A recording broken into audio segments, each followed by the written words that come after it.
एक छोटे से गांव में एक गरीब किसान रहता था जिसका नाम रामू है। रामू की दिनचर्या अच्छी नहीं थी, लेकिन उसका एक शौक था, किताबें पढ़ना। वह हमेशा अपने खेतों में काम करता और फिर रात को एक पुरानी पुस्तक पढ़ता। एक दिन रामू खेत में काम कर रहा था।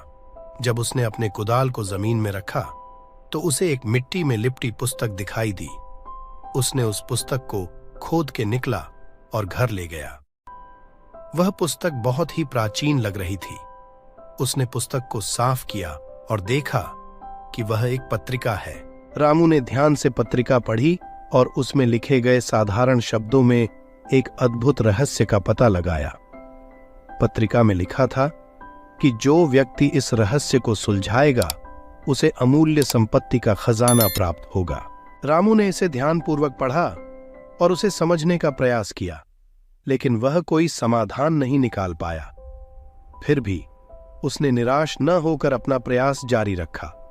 वह हर दिन पुस्तक के साथ वक्त बिताता, उसे पढ़ता और समझने की कोशिश करता। कुछ समय बाद रामू की मेहनत और लगन ने उस रहस्य को सुलझाने में सफलता दिलाई। रहस्य का समाधान बहुत ही स्पष्ट था। रहस्य उसके अंदर ही छुपा हुआ था, जिसे वह उसकी खोज में नहीं देख पा रहा था। रामू ने अपने निरंतर प्रयासों का समर्थन करते हुए उस रहस्य को सुलझाया और अमूल्य संपत्ति के खजाने को खोला। इसके बाद उसका जीवन पूरी तरह से बदल गया। वह धनी और समृद्ध हो गया, लेकिन सबसे महत्वपूर्ण बात यह थी कि उसने एक साधारण चीज के महत्व को समझा और मेहनत की अद्वितीय शक्ति को अनुभव किया।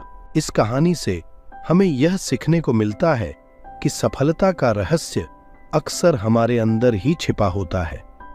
हमें अपनी मेहनत और धैर्य से उसे खोजना होता है।